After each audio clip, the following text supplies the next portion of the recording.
buenas noches a todos, buenas noches a todas. Bienvenidos un día más a Fantaseando. Ay, vamos a que se nos vea bien la carita. ¿Qué tal? Buenas noches a todos. Buenas noches. Un martes, esta vez, no lunes, que traemos un directito a Fantaseando para hablar de literatura, para hablar de libros, para pasar una horita más o menos hablando sobre género fantástico que tanta falta nos hace. Hablar de libros y fomentar este género que tanto nos gusta. Raimo24, a Mielmis, bienvenidos o bienvenidas eh, a este directo. Gracias por formar parte de este día tan interesante. Les invito, si no siguen el canal, les invito a que sigan al canal para unirse a los directos, pues que vamos a hacer todos los lunes, normalmente sobre las 9 de la noche. Vale, voy a pasar esto para acá. Ahí.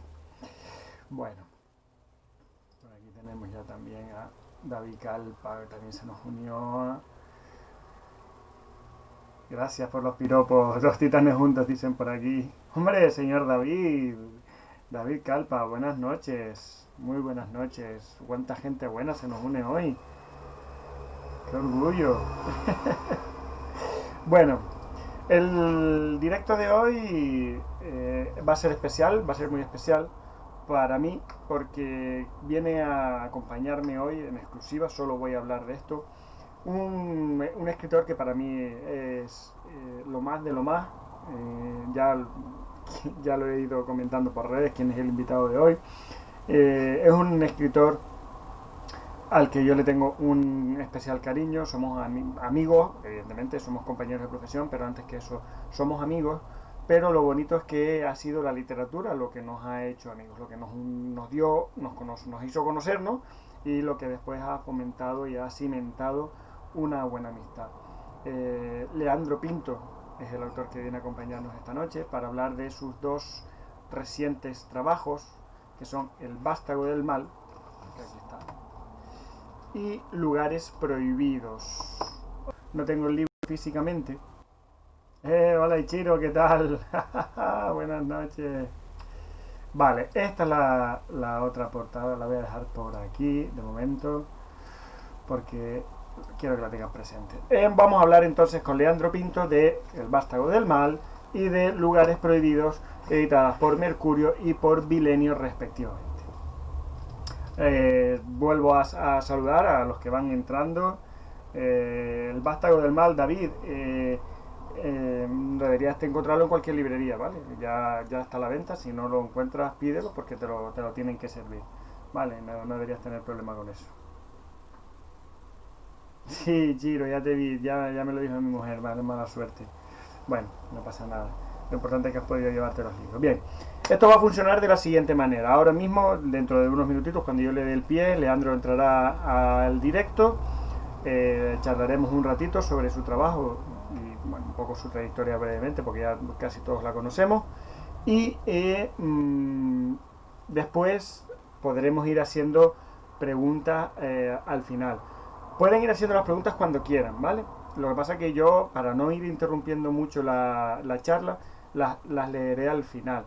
Eh, Antes de seguir, decir que ya Twitch me ha dado la categoría de afiliado, no sé todavía muy bien lo que significa eso, por superar los 50, bueno, un par de criterios que tiene la plataforma, y eso significa que pueden recurrir a una especie de como de recompensas que tienen por puntos del canal, que se van acumulando en forma de burbujita aquí debajo del chat, ¿vale?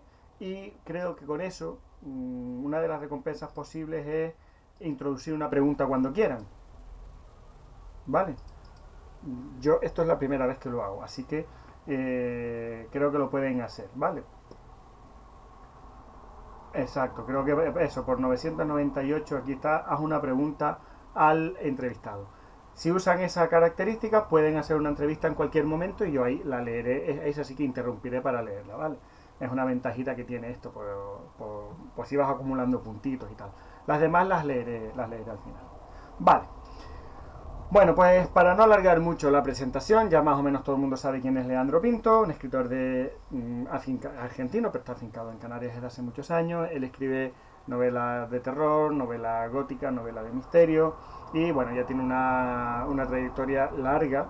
Ha publicado Orlando Brown, Remanso de Paz, Veneno de Escorpión, Consejera Nocturna, Pandemonio, 2 volúmenes de la saga Demencia, la antología Un puñado de sombras, la antología Alguna clase de monstruos, algunos relatos sueltos por ahí en diversas antologías y los mencionados Lugares prohibidos y El vástago del mar. Todos esos libros están por aquí. Yo los tengo toditos firmados por Leandro. ¿Vale? Todos ellos disponibles en cualquier librería. Así que ya, como decía, Leandro tiene una trayectoria más que reconocida y poco más hay que decir de este grandísimo autor que desde mi punto de vista, y no es porque sea amigo, está llamado a ser uno de los grandes del género de terror en nuestro país, no solo en Canarias, sino en nuestro país. Y sin más preámbulos, pues voy a invitar a Leandro a que se una a esta conversación. Así que, Leandro, cuando quieras, vamos a ver si se nos une. Voy a darle entrada al Zoom.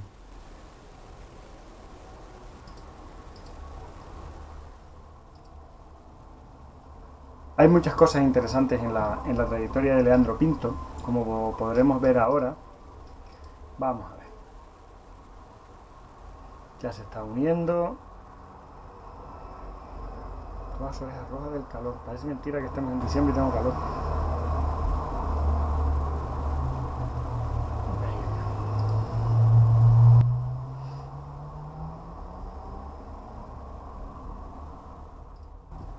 Vamos a poner aquí pantalla completa.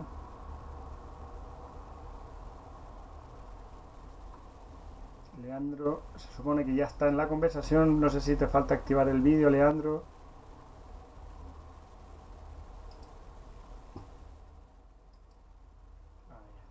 Faltaba admitirlo.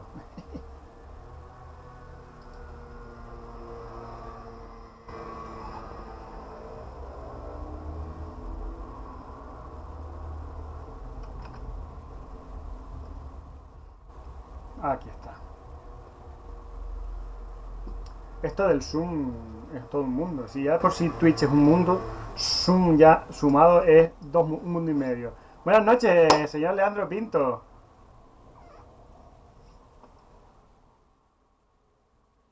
¿Qué tal? ¿Cómo estás? Yo te oigo perfectamente. A ver, a alguien por ahí que nos chive.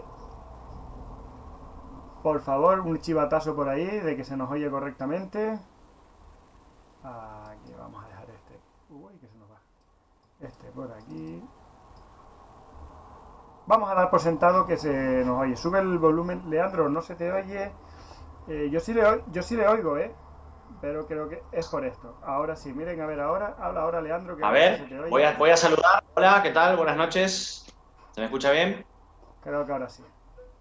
Vale. Fantástico, Asegúrate genial. de que bajas el volumen del ordenador para que no haya ecos y demás. Ahora sí, bien, Sí. perfecto. Yo escucho y veo perfectamente. Muy bien. Bueno, pues como ves, ya somos unos cuantos en el directo. Somos 11, conmigo 12, que estamos aquí con ganas de escucharte un ratito y de conocerte un poquito más, sobre todo tus 2 trabajos más recientes. Yo, como digo a todo el mundo, no hay nadie mejor para presentarse que uno mismo. Entonces cuéntanos brevemente, ¿quién es Leandro Pinto? Bueno, Leandro Pinto, como dijo Raiko, argentino, afincado aquí hace casi 19 años, media vida. Soy escritor, me dedico fundamentalmente al género de terror. He tocado algún que otro tema, como puede ser algo de novela negra o fantasía oscura o algo así, pero básicamente terror tirando a clásico. Soy profesor de escritura creativa, actualmente imparto talleres de escritura creativa y trabajamos un poco en lo que es la formación de escritores y el fomento de nuevos escritores. También he dado conferencias, especialmente dedicadas al género de terror. Y bueno, estoy desarrollando un poquito una faceta ensayística también, porque me estoy metiendo un poco en el mundo de la no ficción, relacionado con lo que es el estudio teórico del género de terror, ¿no?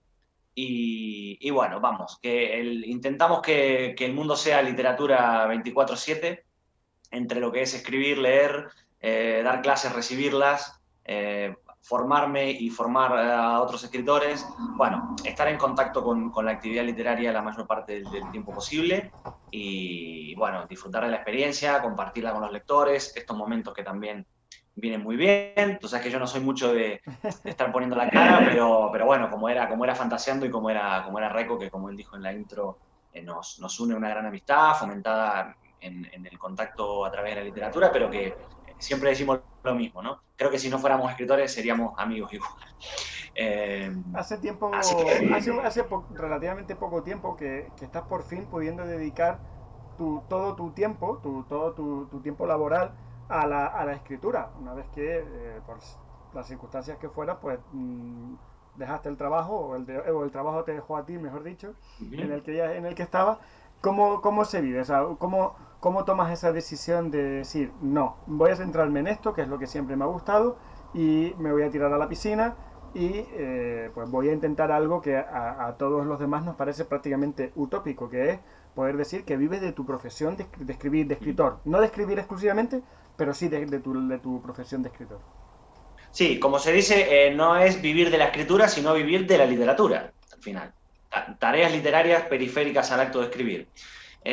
Bueno, yo siempre he tenido un carácter, un perfil más bien conservador, he tenido una vida poco arriesgada, fuera de lo que es, podríamos llamar la audacia creativa o lo que es en el fomento de la literatura sí siempre he sido muy arriesgado y bastante ambicioso en lo que es la faceta creativa. Pero fuera de eso, en el ámbito de mi vida en general, siempre he sido bastante conservador, bastante de no arriesgar lo poquito o lo mucho que tenga, ¿no?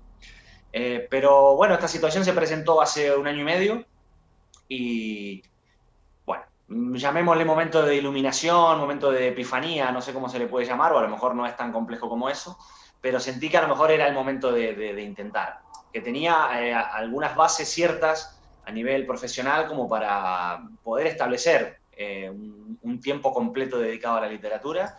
Cuando esto ocurrió, pues yo ya tenía unos 9, 10 libros publicados, estaba ya dando clases en Fuente Taja de escritura creativa, y pensé que a lo mejor lo que podía hacer era apostar por eso, el remanente de tiempo que pudiera tener, que yo, aunque tenía un trabajo a jornada completa paralelo, dedicaba muchísimo tiempo de mi tiempo libre a la literatura, bueno, con madrugones, trasnochadas, fines de semana, rascando el tiempo de donde no lo había, ¿no? Entonces, se me ocurrió que multiplicando esas horas, contando con las horas laborables del otro trabajo y empleándolas en la literatura, pues podía hacer crecer un poco el producto, ¿no? El producto de esa labor. Y bueno, evidentemente, de momento está saliendo. Es como que yo en ese momento me acosté a dormir y empecé un sueño, ¿no? Claro. Y todavía estoy soñando. No quiero despertar y no sé si algún día despertaré, pero Espero que es, no. es como tú decías, lo que uno ha luchado tantos años por conseguir, lo tienes ahí, lo aferras, sientes que a veces se te puede escapar como si tuvieras agua en las manos o un puñado de arena, pero bueno, Bien. va pasando el tiempo y las cosas van saliendo, así que Empezaste a publicar en 2010 con Orlando Brown, ¿correcto? Bien.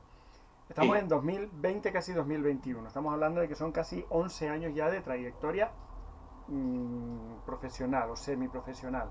No hablamos de cuando empezaste Sí. a escribir, sino de cuando empezaste a publicar. No, no, publicar. Porque entonces, ¿qué notas tú? ¿Qué hay de diferente en el Leandro Pinto actual con respecto al Leandro Pinto ese que publicó ese muchachito con coleta que publicó Orlando Brown? Yo creo que he afinado mucho mi capacidad selectiva y sobre todo he aprendido que no todo se publica o que no todo se puede publicar. No todo lo que uno trabaja, no todo lo que uno escribe, no todo en lo que uno se sumerge creativamente puede y debe llegar al público. Evidentemente, cualquier actividad relacionada con la creación literaria no es inútil ni es baladí. siempre se aprende algo, porque si algo tiene esta profesión es que es dinámica, todo el tiempo se aprende. Otra cosa es lo que uno aprenda a seleccionar qué compartir con los lectores, ¿no? Esto lo sabe Raiko y lo puede saber mucha de la gente que esté conectada. Cuando uno empieza a publicar, al final tiene un hambre tan grande, ¿no? Y unas ganas tan amplias de llegar a los lectores que, bueno, publicas lo que tienes, publicas lo que buenamente puedes escribir con esa edad, que casi todos empezamos muy jovencitos. El afán, ¿no? Creo que este proceso... Sí, sí, exacto. Es un mono, ¿no? Una especie de abstinencia y aparte un libro va provocando la abstinencia del siguiente. Claro. Con esto no quiero decir que los primeros trabajos sean poco selectivos, creo que son obras interesantes de iniciación, etcétera, ¿no? Pero también he aprendido que la formación es fundamental, la formación teórica creo que es muy importante. Yo siempre había sido un autodidacta convencido, sigo siendo de perfil autodidáctico, creo que el grueso del aprendizaje lo tiene uno en la actividad cotidiana con el acto de leer y de escribir, pero he aprendido estos últimos 4 o 5 años que la formación y el aprender técnicas y el conocer la teoría literaria creo que es fundamental también, sobre todo para trabajar con más calma, trabajar con un mayor sentido de la planificación y, en definitiva, todo lo que tiene que ver con profesionalizarse. Sí, sí, sí. Evidentemente esto requiere dedicar mucho más tiempo, ¿no? Porque el estudio de la teoría literaria es una cosa que no debería quitarnos tiempo de la formación autodidacta. O sea, la formación autodidacta tiene que seguir el mismo ritmo que seguía, pero añadirle horas de aprendizaje teórico, ¿no? Correcto.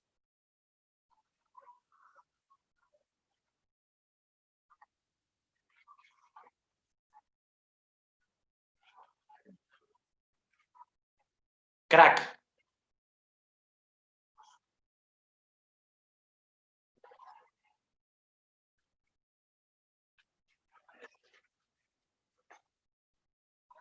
Yo perfecto. Uh-huh.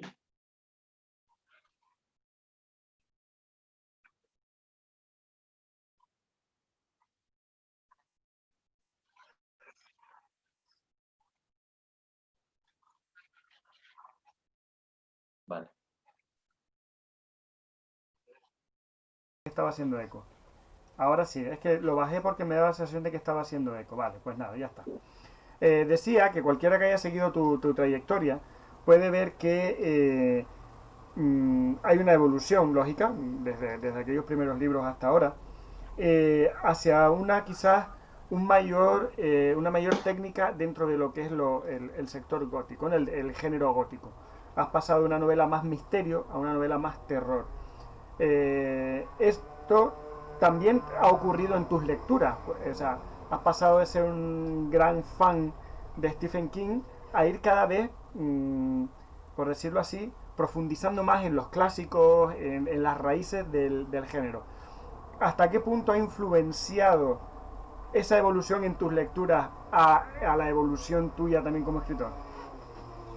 Sí, ha influenciado mucho en el sentido de que yo siempre he creído que hay que ir a la raíz un poco, ¿no? Yo siempre también he leído mucho clásico alejado del terror. Los clásicos universales, llámese la Ilíada, el Quijote, cualquier tipo de novela que forme parte de lo que es el canon literario fundamental. Esta profundización en el género tiene que ver también con una de las actividades periféricas a esto de la literatura, que es el hecho de dar conferencias, charlas, masterclass, llámenla como quieran, ¿no? Relacionadas con la evolución del género de terror, la cronología, el estudio teórico del género. A mí siempre, por supuesto que me atrajeron los grandes, grandes maestros clásicos anteriores al siglo XX, por lo que me aportaban a mí como lector, por lo que me enseñaban a mí a la hora de manejar ciertas técnicas o los rudimentos básicos de lo que era, de lo que es ese género que a uno tanto le apasiona. Después viene lo y que muchos sí, estamos sí. ignorando en cierto modo a veces, ¿no? Como que a veces nos lanzamos a la escritura sin realmente conocer las bases del género a lo mejor que estamos trabajando. Sí, un conocimiento reflejo, un conocimiento derivado de esos clásicos, porque si a lo mejor leemos solamente autores del siglo XX dedicados al terror, esos autores seguramente que se han formado bajo la sombra de los maestros. Entonces, aunque un poco diluida, la enseñanza de los maestros nos llega a través de esos discípulos a los que tanto admiramos, escritores más contemporáneos. Otra cosa es, obviamente, ir a la raíz, ir directamente a aprender del gran maestro, ¿no? A mí me ha aportado mucho en el sentido de que he aprendido a manejar, creo que he aprendido a manejar las atmósferas, o por lo menos a identificarlas y a intentar plasmarlas en lo que es una concepción clásica de la novela de terror. Como decías, más cercana a lo mejor a lo gótico, quizá en algunos puntos explorando el horror victoriano, el horror decimonónico o el horror materialista barra cientificista de las primeras 2 o 3 décadas del siglo XX.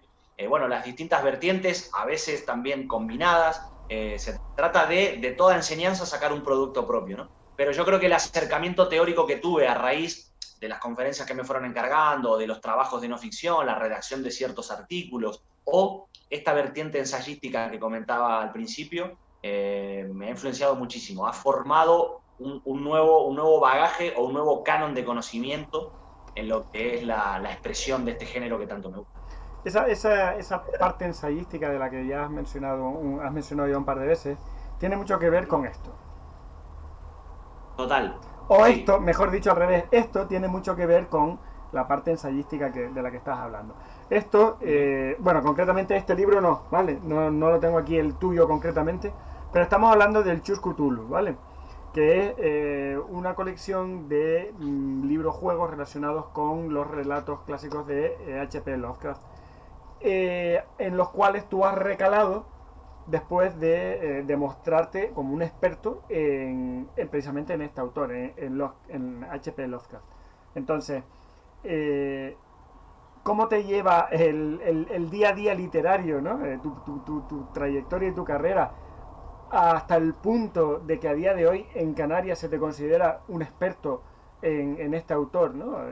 Lo sabemos pues porque has dado charlas, has escrito artículos, estás participando no solo en el Chus Cthulhu 1, sino ahora también en el Chus Cthulhu 2, no solo como escritor, sino en cierto modo como asesor también en todo lo que se refiere a la base de la obra y demás.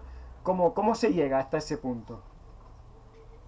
Ahora mismo que si la memoria no me falla, ahora mismo se están cumpliendo unos 20 años desde la primera vez que yo leí a Lovecraft. Creo recordar que yo di con aquel famoso libro de Alianza, editado por Rafael Llopis, en diciembre del 2000, cuando tenía 17 años. Madre mía.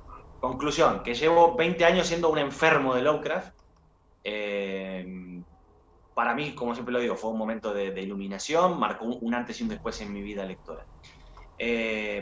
¿Cómo se llega? Siendo fanático, siendo lector, siendo un entregado devoto del autor, lo primero, porque uno empieza a leer a Lovecraft, se fanatiza, lo lee, lo relee las veces que hagan falta, sin saber que un día le van a contratar para que hable profesionalmente del autor, o que te van a solicitar un texto, o que te van a convocar para un proyecto tan estimulante y tan interesante como es Chus. A mí, evidentemente, aquí viene un tema de gusto. Uno no dice, voy a hacer carrera hablando de Lovecraft. Claro. Te fanatizas porque te encanta el escritor.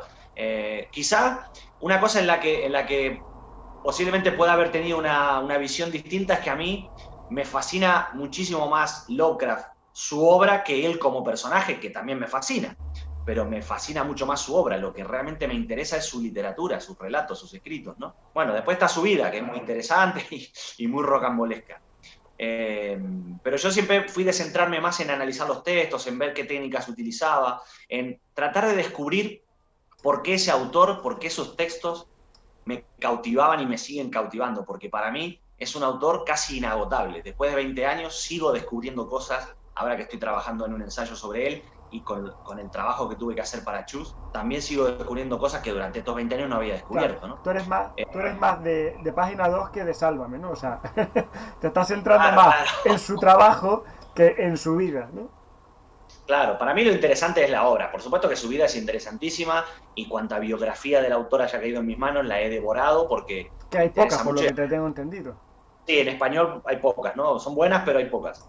Pero evidentemente lo que he leído una y otra vez son los relatos, son sus novelas, son sus obras, ¿no? Incluso su obra ensayística, que es muy interesante. Claro, esto derivó, como bien decías, en Chus, que bueno, es el proyecto de adaptar los relatos de H.P. Lovecraft al formato libro-juego, de Elige tu propia aventura. a mí me pareció alucinante porque descubrí una dimensión de la obra de Lovecraft que no conocía, o que por lo menos descubrí que la obra era dinámica, que se podía desarmar, que se podía deconstruir, ¿verdad? Y encarar desde otra perspectiva, que se podía combinar ciertos escenarios de unos relatos con otros, porque esta fue parte del juego que establecimos a la hora de redactar los libros juegos, ¿no?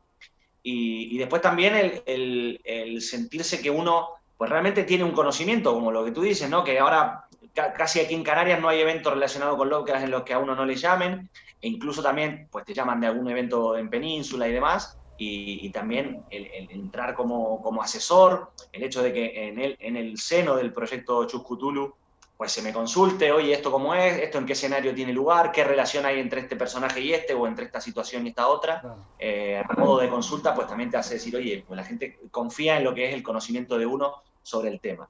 Todo esto, evidentemente, tiene un fin, que para mí es otro sueño que llevo alimentando, que es un día poder postular todo eso por escrito, o por lo menos hacer una demostración de la opinión o de la tesis que uno tiene de la obra de ese autor en un escrito académico y lo más serio y profesional posible.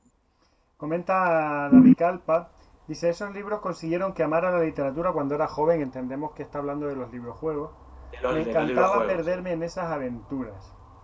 Eh, pues sí, la verdad que yo creo que el que más, el que menos, la generación nuestra ha crecido con los libros de Elige tu propia aventura famosos, ¿no? Uh-huh. Y de ahí el gran éxito que ha tenido Chus, que ha conseguido conectar con esa generación que disfrutó muchísimo y poco menos que aprendió a leer con los libros de Elige tu propia aventura.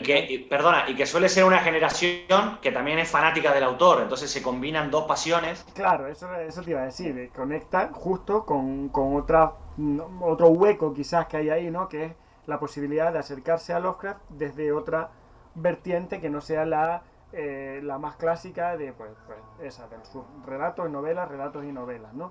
Afortunadamente el mundo de Lovecraft se está abriendo, lleva muchos años abriéndose, pues videojuegos, películas, a otros formatos que permiten acercarse a su obra a gente que a lo mejor no ha leído sus trabajos, pero disfruta de su iconografía, disfruta de su mitología. Correcto. Y demás, ¿no?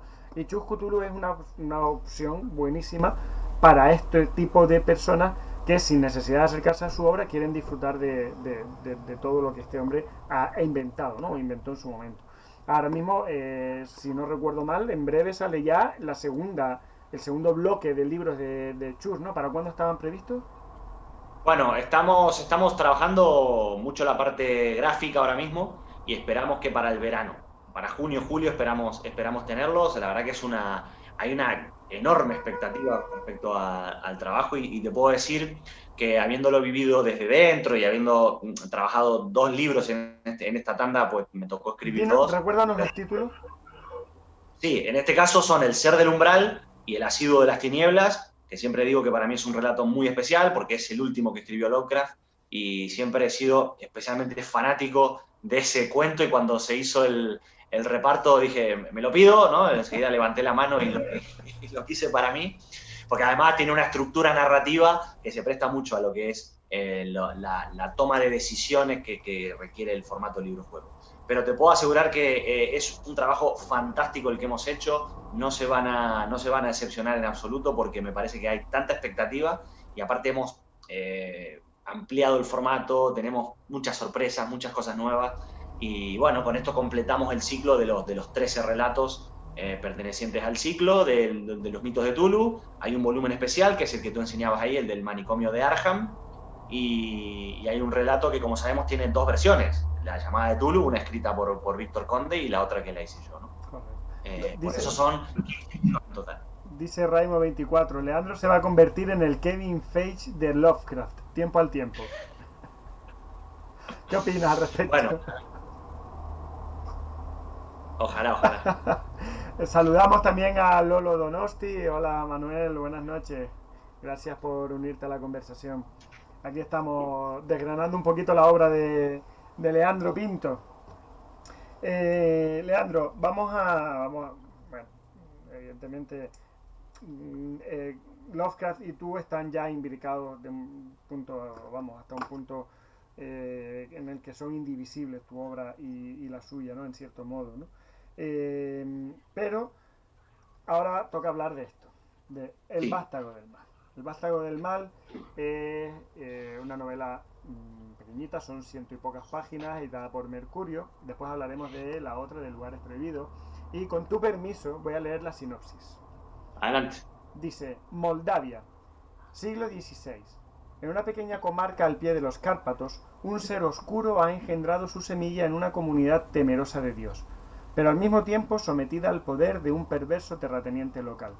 Solo un sacerdote aventurado y fanático se muestra dispuesto a erradicar ese mal que, como una plaga, amenaza con expandirse hasta adueñarse de todo el pueblo y de las almas de sus habitantes.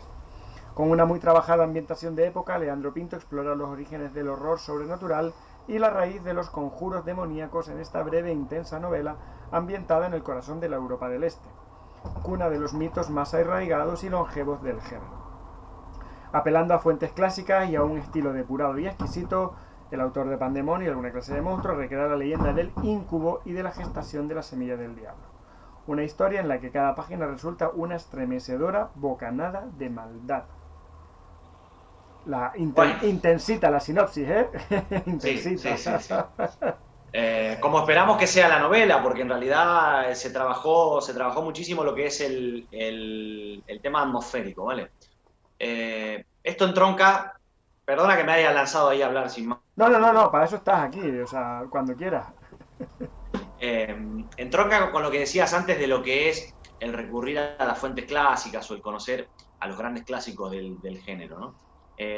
Aquí creo que esta novela, que desde ya voy a anticipar, que no es sino la antesala, el prolegómeno, el prefacio, llámenlo como quieran, de una historia mucho más larga que se está trabajando ahora mismo, viene a ser el resultado. Sí, sí. Yo ya la he leído. Viene a ser el resultado de, bueno, una parte de ella, ¿no? Una parte, Una una parte. parte, una parte.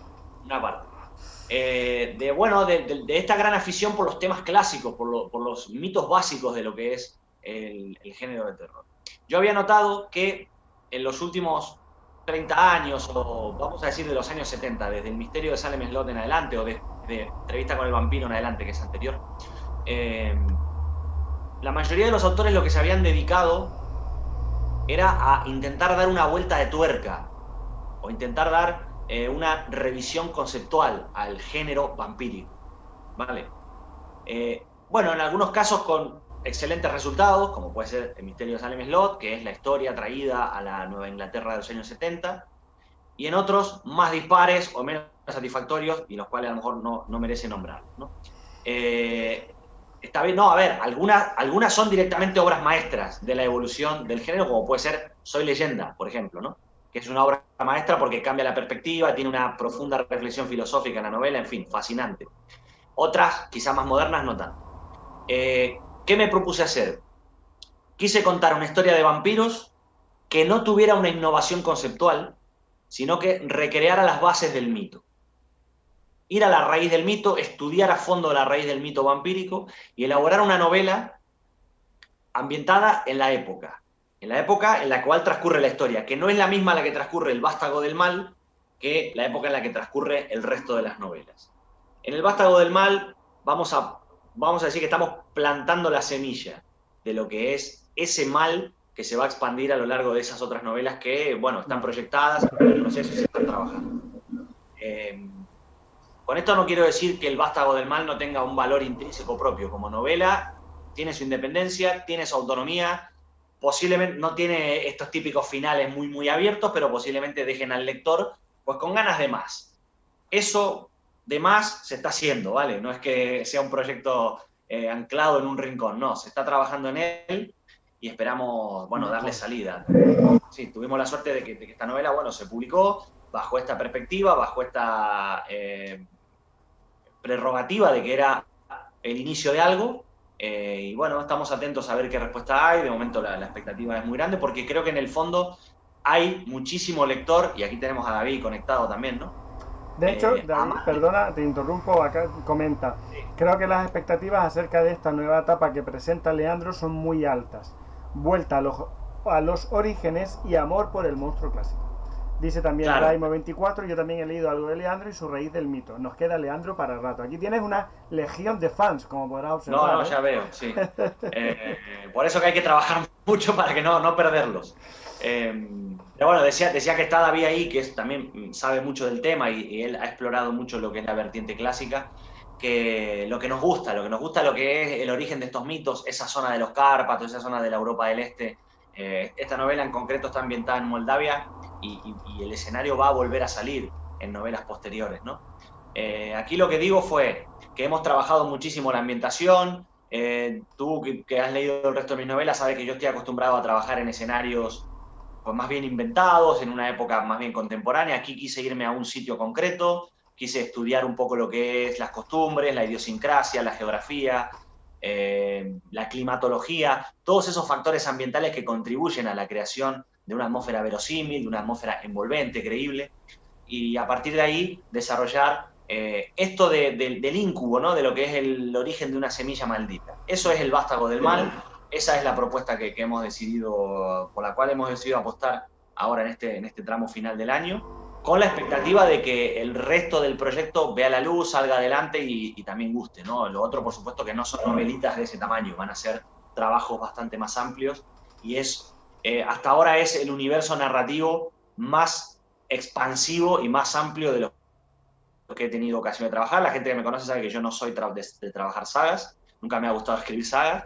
pero esto no es algo que uno lo decida, sino que las historias son como son y nosotros tenemos que trabajar lo que es la estructura, el andamiaje, la arquitectura de ese texto para poder Hay trabajarla que decir correctamente. que es verdad que, bueno, hasta ahora por lo menos no has trabajado sagas, pero sí es verdad que tiene conexiones entre unas novelas y otras a modo de microcosmos en la que Sí, unos personajes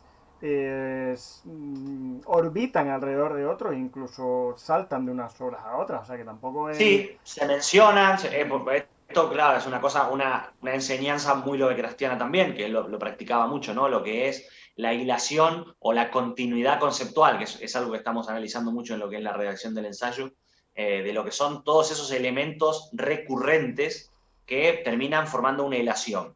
Evidentemente, para mí, el vástago del mal es el inicio de algo, es el inicio de un nuevo mundo conceptual para trabajar y que en este caso sí no va a estar relacionado en absoluto con las novelas trabajadas anteriormente, pero que sí termina generando, ¿no? Un nuevo concepto de geografía, un nuevo concepto de cronología de lo que son las historias que puedo llegar a trabajar en ese microuniverso en particular, en el que van a salir personajes, situaciones, amuletos, objetos, fetiches, todo esto que está relacionado con la vertiente clásica del género, pueden aparecer libros malditos, conjuros que se repiten de un libro al otro, esta cosa que tanto nos gusta a los que amamos el terror clásico y que va a estar relacionado con la esencia más pura de lo que es el vampirismo como mito clásico, ¿no? Como mito básico del género, ¿no? Preguntan por aquí, dice Admielmis, dice, ¿volveremos a ver a Mitai? Dice José Gabriel, ya en Veneno de Escorpión podía el lector sentirse muy asfixiado y perseguido. Veneno de Escorpión, tú siempre has dicho que es una novela de la que estás muy muy orgulloso. Dice Sí. Raimo24, soy Ruimán, amigo de Leandro, empieza el Pinto Vampire Universe. Sí, vamos a ver hasta qué punto lo podemos convertir en universo. Como digo, hemos tenido la suerte de que bueno, Mercurio ha apostado por la novela. Vamos a ver si existe el mismo interés también por las continuaciones. No hemos querido poner volumen cero o prólogo, no hemos querido puntualizar nada de eso, ¿no? De No, momento es el Basta del Mal y ya veremos lo que sigue, cómo lo englobamos, ¿no? En cuanto a Veneno de Escorpión, sí, siempre lo he dicho, es una novela muy especial para mí porque pues, se dio en un momento muy particular de mi vida y creo que es una obra un poco de la primera maduración, ¿no? El primer proceso de maduración creativo vino ahí, vino a partir de esa novela donde yo me empecé a encontrar bastante cómodo con el estilo que estaba practicando y con las es la temáticas que tenía. tercera novela, si no me equivoco, ¿no? La tercera, sí. Sí. Después Después, se reeditó, después se reeditó en 2018 porque hubo un cambio de sello y demás, pero fue la tercera que nos salió en 2012. Y bueno, digamos que ahí ya cuando uno empieza a tener un poquito una familia lectora o gente que está un poco a la expectativa, ¿no?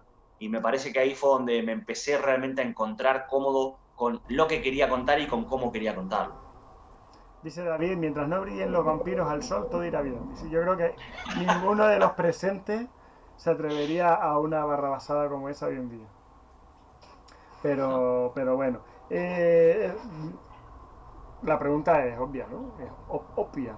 ¿De cuál de todas tus novelas hasta ahora pues podrías decir que estás más orgullosa? Ahora que estamos hablando de novelas pro y contra. Ujú. O mira, te lo voy a volver al Eh, revés. Te lo voy a volver al revés. ¿De cuál estás menos orgulloso?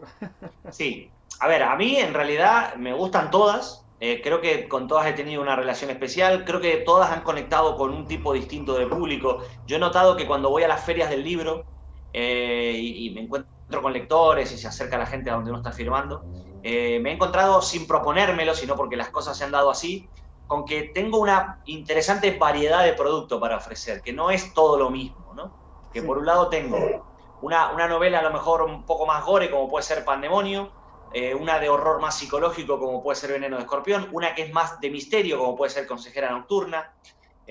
Para el que le guste la novela breve, pues tengo de los dos tipos, una más sutil, como Gritas en el Tejado, o una más gore, como Abismo. Para el que le guste volumen de relatos, pues también tengo dos para ofrecerle. claro. Entonces, digamos que cada libro ha encontrado su público y he tenido comentarios buenos de todos y, bueno, malos de alguno también, ¿no?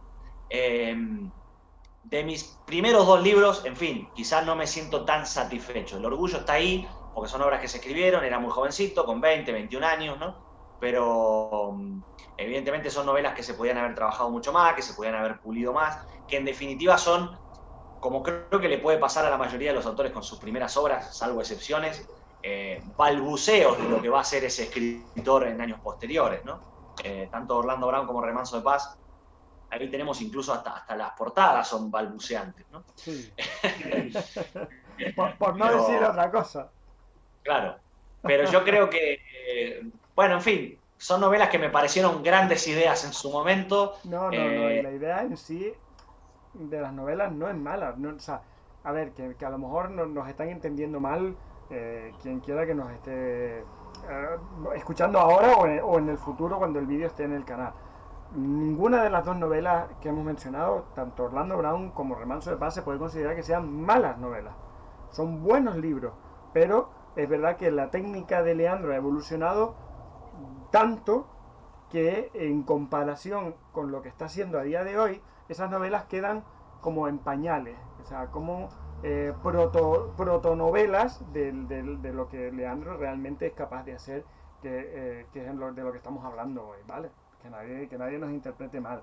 Eh, sí, sí, mencionaste... yo, a ver, coincido, a ver, yo, es obvio que creo que vale más la opinión de otro que la opinión de uno propio, ¿no?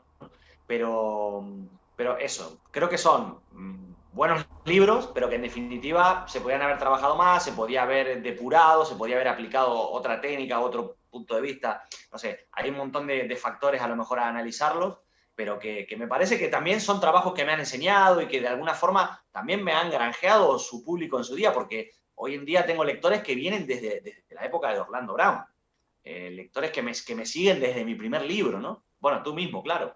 Eh, entonces, quiere decir bueno, fueron trabajos que tampoco decepcionaron a los lectores en su No, no, día, no, porque para por nada. algo después siguieron acercándose a uno, ¿no? Pero por eso digo que creo que hay una marca interesante en Veneno de Escorpión, que fue donde yo empecé a profundizar y empecé a sentirme realmente cómodo con lo que estaba escribiendo y donde a lo mejor encontré mi voz narrativa, ¿no? Que después, por supuesto, ha ido cambiando, ha ido evolucionando, ¿no? Pero ahí puede haber un pequeño punto de inflexión en lo que fue el tercer libro. Comenta Raimo, comenta Ruimán, ahora que ya sabemos, Raimo24, dice, si Leandro me permite el spoiler, su nuevo mundo acojona bastante porque lo vuelve realista, cercano más al Bram Stoker que a la Stephanie Meyer. Y comenta Lolo Donosti que, bueno, que la evolución esta es bastante normal porque los autores evolucionan con el tiempo, básicamente. Importantísimo la mención de Bram Stoker y después de todos los autores afines al género vampírico de lo que es la época decimonónica. Estamos hablando de Le Fanu, estamos hablando de las incursiones que hizo Conan Doyle, incluso de autores hispanoparlantes como puede ser Horacio Quiroga, que también incursionó. Evidentemente, este ciclo de novelas, que Ruimán de alguna forma también está un poquito involucrado en el tema y por eso las conoce, tiene que ver con eso, tiene que ver con la formación de un escenario creíble, de un escenario verosímil, muy, muy arraigado a lo que es la época, y también, que esto fue lo más complicado de todo, la implementación de un lenguaje y un estilo decimonónico Claro. al desarrollo del texto. Esto fue lo más difícil de todo, ¿no? La ambientación se trabaja, se investiga y ya está, ¿no? Pero lo que es despojar al lenguaje o despojar al discurso de todo tipo de neologismos y hacer que la novela, cuando me preguntan a mí siempre digo lo mismo, ¿no? Yo no quería escribir solamente una novela ambientada en el siglo XIX, sino que pareciera escrita en el siglo XIX.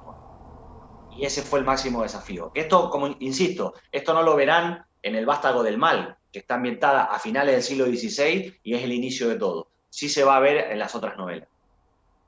Comentaste antes al respecto de la variedad de tus novelas y de los temas que tratas en ellas, que te permitía, pues cuando vas a ferias y demás, pues tener un libro para cada tipo de lector, por decirlo así, ¿no? Tú, sin ser un profesarte demasiado en temas ferias y demás, si es que has estado prácticamente todos los años, vas a la Feria del Libro de Las Palmas, has ido ya en un par de ocasiones a la Feria del Libro de Madrid. eh, Háblanos un poquito de la Feria del Libro de este año tan raro 2020 que hemos tenido. ¿Cómo fue la experiencia en la Feria del Libro de Las Palmas este año? Bueno, lo más importante que hay que decir es que se hizo. Que ya es algo. Eso es lo más importante, que se hizo, porque me parece que los eventos culturales, con el problema que estamos teniendo, lo más peligroso y lo más casi suicida que se puede hacer es no hacerlos, ¿no? Porque luego quienes se encargan de organizar las cosas pueden decir, el año pasado nos hizo la Feria del Libro y no pasó nada, vamos a no hacerla otra vez. Claro. Entonces, hacerla como se pueda, pero hacerla. Creo que fue un paso importante que el evento haya tenido lugar. Evidentemente fue atípico, fue antinatural, en un escenario poco conocido o poco frecuentado, como fue el Parque Santa Catalina, pero a mí me quedó un sabor bastante bueno, quizá porque tenía muy poca expectativa. Me tocó presentar Lugares Prohibidos ahí, y la verdad que tuvimos cola de gente, buena asistencia en la presentación, todo con sus medidas de seguridad, con un aforo controlado, había que estar solicitando la entrada con anterioridad para que no excediéramos el tema de aforo.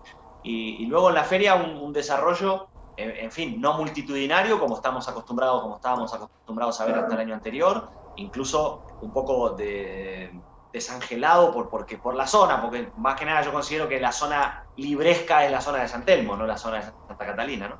A los que somos muy fans de la Feria del Libro, sacarnos del Parque San Telmo es como una puñaladita en el corazón.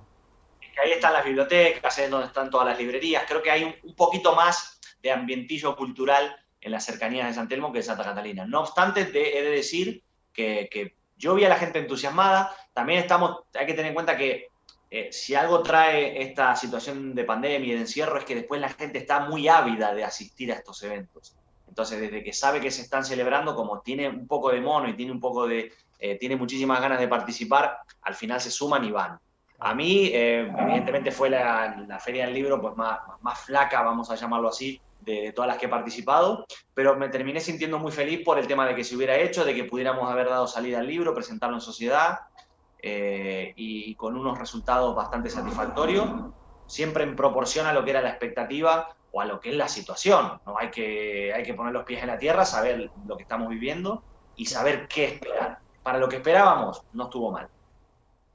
Dice, comenta David, la feria fue un milagro, pero eso de que no estuvieran presentes las librerías fue algo feo. Hombre, evidentemente fue algo feo, fue algo raro. No te sé yo decir, tampoco podemos juzgar a las librerías por... No, yo empatizo totalmente con la postura de las librerías. Empatizo totalmente porque después aquí tenemos un negocio, entonces claro. ir a una feria en la cual tú no tienes asegurado amortizar tus gastos. No, y no solo eso, sino que te arriesgas, tal y como estaban las cosas, en cierto modo a poner en peligro a tus empleados, ¿no? Un riesgo de contagio, lo que sea, ¿no? Yo puedo entender que las librerías se hayan mantenido recelosas y hayan preferido pues no participar. Aparte que eso implica contratar gente nueva o pagar horas extras, o sea, aparte del riesgo de bueno, te la estás jugando porque vas a estar en contacto con gente y no está la cosa como para eso. Eso también implica una carga de trabajo y una inversión de dinero, Claro. que si el librero no lo puede recuperar en una época de crisis como la que estamos viviendo, yo sinceramente empaticé perfectamente con la postura de los libreros. O sea, no queda otra que comprenderlo, claro. Se incorpora a la conversación Antonio Laosa. Antonio, buenas noches. Bienvenidos a este Buenas directo. noches. Dice Ichiro que el problema de Santa Catalina es el salitre del ambiente. Sí, va a ser eso, el salitre. Vale, Ruimán nos lanza una preguntilla, pero la vamos a dejar para el final. Ya nos quedan 10 minutitos, un par de preguntas más y ya dejamos que ustedes hagan algunas preguntitas si les apetece.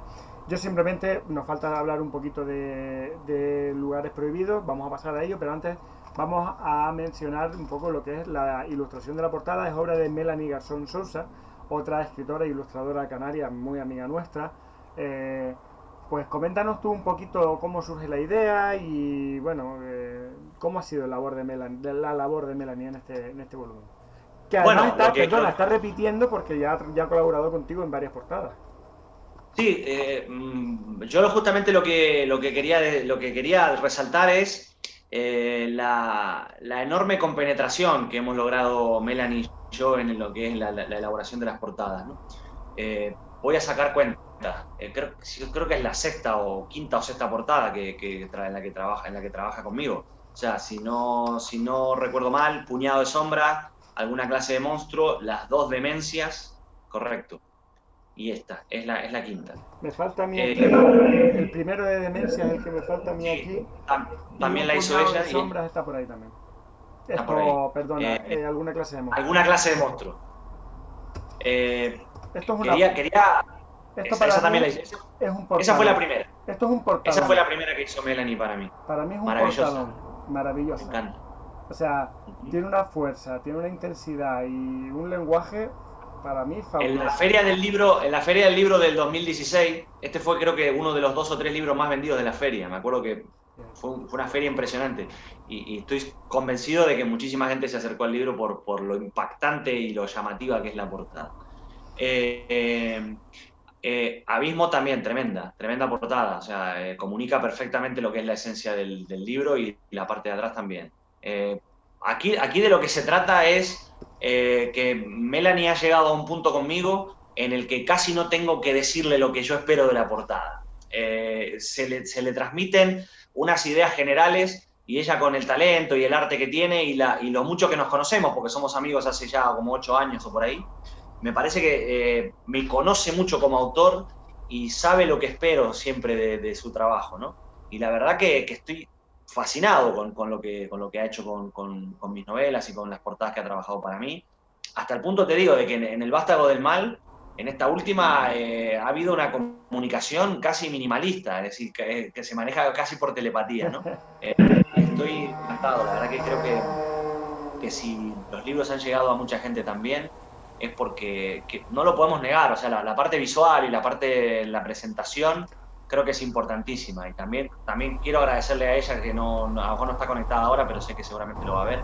Quiero agradecerle la disponibilidad que tiene siempre conmigo, lo mucho que me entiende y lo bien que ha sabido captar lo que es la esencia de mis libros y por supuesto también agradecer al editor por su amplio margen a la hora de confiar tanto en mi trabajo para escribir los libros como en el trabajo de Melanie a la hora de presentarle las portadas, que nunca ha puesto la menor pega algún aporte pudo haber hecho siempre constructivo, pero nunca ha puesto trabas a que nosotros pudiéramos trabajar juntos la parte visual. Así que creo que la portada del Vástago del Mal es increíble, todo el mundo me lo ha dicho me acuerdo que desde que la publiqué o la presentamos en redes sociales, tuvo muchísimos comentarios, muchísimos feedback, creo que es tan representativa de lo que es la esencia de la narrativa del libro que no se puede expresar mejor en una ilustración. Comenta Ichiro, dice, ¿habrá escritura a 4 manos Leandro Raico? Lo hemos planteado alguna vez. Lo hemos planteado alguna vez. Pero lo cierto es que Leandro y yo tenemos estilos demasiado diferentes. Claro. Y quizás eso es lo que nunca nos ha lanzado a proponernos mutuamente una colaboración. Primero porque los dos tenemos ya además rutinas de trabajo prácticamente opuestas. Pero yo creo que tenemos estilos demasiado diferentes, demasiado diferentes. Lo cual no quita que Sí. el día de mañana se nos hile la cola y lo hagamos, ¿vale? O sea, Hagamos un Preston Child, ¿no? un Preston Child, sí, y que lo hagamos igual de famoso que Preston y Child. Antonio dice que la portada es preciosa, dice David que la portada de la cubierta de Helmet también es una pasada, gracias por la parte que me toca, y por la parte que le toca a José Gabriel Espinosa aquí presente, que fue el autor también. Dice Ichiro que eso es trampa, que si te hacen las portadas por telepatía es normal que consigas tantos éxitos. Bueno, pues Bueno, también. ahí está el talento de la ilustradora para captarlo, ¿no? Exacto. Bueno, vamos a pasarnos, ya hemos visto ya el vástago del mal, vamos a hablar de lugares prohibidos. Ujú. Lo primero que hay que mencionar de lugares prohibidos es la peculiaridad de que han coincidido prácticamente en el tiempo, primero lugares prohibidos y unas cuantas semanas después el vástago del mal. Esto no es muy habitual, ¿vale? ¿Cómo se compagina? ¿Cómo se explica esta circunstancia tan peculiar? Bueno, la única forma posible y rentable de publicar dos libros con tanta proximidad es que estén dirigidos a públicos distintos. Es decir, que las ventas de uno no te solapen el otro, a pesar de que tengo muchísima gente que ha comprado los dos y desde aquí les agradezco y les tengo aquí una estatua de sal a cada uno a la cual le hago abluciones todas las noches. Sí. Pero la única forma de sacarlo adelante es que sean para públicos distintos, que estén orientados a espectros de lectores distintos, ¿no? Y aquí es donde viene la principal peculiaridad de Lugares Prohibidos. Es una novela juvenil, mi primer trabajo en lo que es la narrativa juvenil, dedicada a lectores más bien adolescentes, de entre, ponle tú, 13 y 17 años, ¿no? Tiene distintos factores o distintas peculiaridades que la vuelven una obra muy atípica dentro de lo que es mi trayectoria. Lo primero es que está ambientada aquí en Gran Canaria, que eso nunca lo había trabajado yo. Lo segundo es que no es una novela de terror, es una novela, vamos a decir, de misterio con algún toquito de fantasía oscura. Digamos que es una temática bastante más light de las que suelo trabajar. Los personajes protagonistas son adolescentes y evidentemente el libro está destinado a establecer una relación empática o una conexión muy especial con los lectores de esa edad. Voy a leerte la Esas son sinopsis, básicamente... si te parece, Sí, para que los lectores que todavía no la conozcan sepan de lo que estamos hablando, ¿vale? Dice, los mellizos J y Nereida están pasando una tarde de verano en el puertillo junto a sus amigos.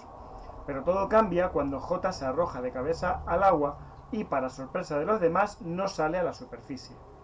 Lo que se presentaba como un verano mágico deviene en una inquietante pesadilla para Nereida, Tania, Chechu y Lulú, quienes comprenden que no tienen otra opción que no sea ir a buscar a su amigo donde sea que éste haya ido a parar. Pero ¿qué se esconde tras los lugares prohibidos que pronto descubrirán? ¿Qué hay más allá de ese muro invisible que deberán trasponer para llegar hasta J? ¿Cómo es posible que su Gran Canaria natal, ese paraíso en el que siempre han vivido, se haya convertido en un oscuro escenario de caos y destrucción? Las respuestas a estas preguntas las descubrirás acompañando a este grupo de amigos hacia la cara oscura de la realidad. Un mundo paralelo que, aunque no puedas verlo, está ahí, listo para absorberte. correcto. Súper Ahí tenemos interesante. la premisa. Ahí tenemos la premisa de la novela. Jugamos con lo que es el pasaje entre dimensiones, que me parece que es una idea muy atractiva y que los jóvenes también puede pegar bastante, ¿no? Verse identificados ellos en los personajes, en sus costumbres, en las cosas que hacen, en las rutinas que practican, en todas esas inquietudes que empiezan a surgir por esos años, en los conceptos de amistad, la relación con los padres, las responsabilidades que hay en esas edades, ¿no? Todas las preguntas que tanto nos torturaban cuando teníamos esa edad, que por suerte la hemos dejado atrás, algunas sin respuesta, pero ya ni nos preguntamos las cosas. Creo que cristalizan un poco en la realización de esta novela, sumado al ambiente fantástico que uno intentó impregnarla. Esta novela se sale un poco de tu trayectoria, ya no está publicada con Mercurio, está publicada con Bilenio, la editorial Bilenio, que, por si alguien no lo sabe, a modo de curiosidad, publicó en su momento La Maldición de Ilena, la primera edición de mi segunda novela, de La Maldición de Ilena. 2011, ¿no? 2011, correcto, se presentó en la Feria del Libro de 2011. Bueno, pues Bilenio, que es una editorial muy centrada en el género de divulgación, por decirlo así, de la cultura canaria y demás, bueno, pues esta novela ambientada en Canarias, pues no podría estar en mejor sitio que en Milenio, ¿no crees? Totalmente. El trabajo que hemos hecho con Verónica y con Juan Carlos, muchísima compenetración, cualquier sugerencia siempre en pos de mejorar el producto. Ellos tienen una vastísima experiencia en este campo, o sea, llevan muchísimos años trabajando, conocen muy bien el público, conocen muy bien el mercado y me parece que supieron guiarme. Fueron de una grandísima ayuda para mí. Durante el proceso creativo, sí, pero también, sobre todo a posteriori, ¿no? Creo que me brindaron un asesoramiento que fue fundamental para llegar a buen puerto. Para mí era un reto, evidentemente. Yo nunca había trabajado este tipo de novela, ni este tipo de ambientación, y bueno, tenía que sumergirme en unas aguas ignotas como lo pudo haber sido también el proyecto Cthulhu Cthulhu, ¿vale? Que por más que uno conociera a fondo la literatura de Lovecraft, era un mundo totalmente nuevo, era un formato, una arquitectura, un andamiaje tan novedoso que hubo que pasar por un proceso de aprendizaje y de asimilación. En aquel caso, Eduard me ayudó muchísimo, ¿no? Porque era el alma mater del proyecto. Aquí el asesoramiento de Vero y de Juan Carlos fue fundamental también y creo que hicimos un gran trabajo y me parece que la novela está teniendo un muy buen feedback en lo que es, bueno, insisto, esta realidad atípica, ¿no? Claro. Intentamos plantear una posibilidad de un escenario posapocalíptico cuando el mundo real no era un escenario posapocalíptico o preapocalíptico, no sabemos en lo que estamos, ¿no? Pero creo que puede venir muy bien para esa combinación entre las inquietudes de la adolescencia con un posible escenario fantástico de realidades paralelas. ¿Y qué tal? ¿Qué tal te has sentido tú? Precisamente hemos estado hablando de que tu evolución ha ido hacia un género más gótico, más serio, quizás más formal, ¿no? Y de repente cambiar el chip y pasarte a un lenguaje juvenil que, como todos sabemos, suele ser más sencillo, más superficial Coloquial, incluso, si queremos, sí, más coloquial, ¿no? más coloquial. Eh, hay que cambiar el chip, hay que hacer una desconexión importante. ¿Cómo llevaste ese proceso? Totalmente. Creo que forma parte de lo que al principio hablábamos de lo que tiene que ver con el verbo profesionalizar. Eh, es como que tengas un coche y tienes que, ¿sabes? Cuando en la Fórmula 1 que ponen ruedas para pista mojada, pista seca, tienes que tener aquí un equipo que te cambie las cubiertas y que sepas adaptarte a todo tipo de terreno. Hay que volverse un poquito polifuncional, hay que tener varias caras o varias facetas narrativas y en definitiva todo se aprende, todo se estudia, se practica y se aprende, ¿no? Forma parte de ese proceso de abarcar la mayor parte del terreno posible en lo que es la tarea literaria y sobre todo de no cerrarse puertas, ¿no? De no decir, no, yo esto no lo sé hacer o esto no lo podré hacer nunca. ¿Cuál es nuestra frase de cabecera? Todo es ponerse. Dos pones. Siempre la Sí, decimos. desde luego todo, hay un... Siempre todos tenemos unas creencias limitantes, ¿no? O sea, cosas que creemos que nos van a limitar en un sentido o en otro, ¿no? A lo mejor en el caso del género juvenil, no, yo creo que a mí nunca se me va a dar bien, o creo que no voy a ser capaz de conectar con el lenguaje, o creo que no voy a tener un público. Al final son creencias, son expectativas negativas que uno tiene, que realmente, como dices tú, es que todo es ponerse, probar, lanzarse a la piscina y ver si funciona, ¿no? Nunca se sabe dónde está. Por supuesto que hay que asumir que requiere un proceso más de paciencia vamos a decir, asimilación del fracaso. O sea, Claro. yo tuve que trabajar 3 o 4 veces más en esta novela que las que trabajo habitualmente, porque evidentemente uno tiene facilidad para unas cosas y para otras la facilidad la vas adquiriendo con el trabajo y con la práctica. Si yo un día vuelvo a escribir otra novela juvenil, que posiblemente la vuelva a escribir, me va a costar, pero me va a costar menos que la primera, porque ya tengo un bagaje, ya tengo una experiencia en lo que es el tratamiento de ese tipo Ya tienes de los materia. neumáticos Y esto, calentitos. ¿no? Que ya tienes los neumáticos calientes ya. Exacto. Y esto, ojo, se aplica en la literatura, pero se puede aplicar a todo proceso vital casi, ¿no? Claro. Lo mismo te puedo decir de lo que es el tema de la formación y de la vertiente de profesor de escritura creativa. yo no soy el mismo profesor hoy que hace 4 años cuando empecé. Evidentemente ahora tengo una soltura y un manejo de los conceptos y del contenido teórico que al principio era un profesor pues, que estaba empezando y que estaba experimentando con lo que era la capacidad didáctica, pedagógica, llamémosla como uno quiera, ¿no? Uno va ganando en soltura, va ganando en experiencia y esto es como en todo en la vida. Yo, por ejemplo, soy un desastre cocinando, pero si un día me pongo a cocinar y me pongo todos los días a cocinar, llegará un día en el que me dominaré las artes culinarias. De hecho, ahora solo te iba a hacer una pregunta al respecto de tu faceta como profesor de escritura creativa, porque creo que eso ya es otro mundo y meternos ahí Sí, se nos puede da para alargar, otra charla entera. da para otra charla. Entonces, solo quería hacerte una preguntita, pero nos comenta primero José Gabriel, dice que en la ilustración pasa algo igual, ¿no? Yo me Claro. imagino que en general en cualquier proceso creativo pasa algo parecido. Dice Antonio que cuando tenía mi libro en la cabeza, su libro en la cabeza, veía la historia muy oscura, pero a la hora de escribir me sentía más cómoda en el estilo juvenil. O sea, claro, una cosa es lo que uno quiere hacer y otra cosa es lo que al final te sale a hacer. Por ejemplo, yo también, yo como escritor, no escribo literatura juvenil, pero lo cierto es que soy muy comedido a la hora de escribir. No escribo escenas de sexo, no suelo ser gore, no suelo ser Ujú. demasiado duro. Entonces, el resultado final es una novela que pueden leer los jóvenes, aunque yo no haya escrito una novela juvenil Correcto. propiamente dicha, ¿no?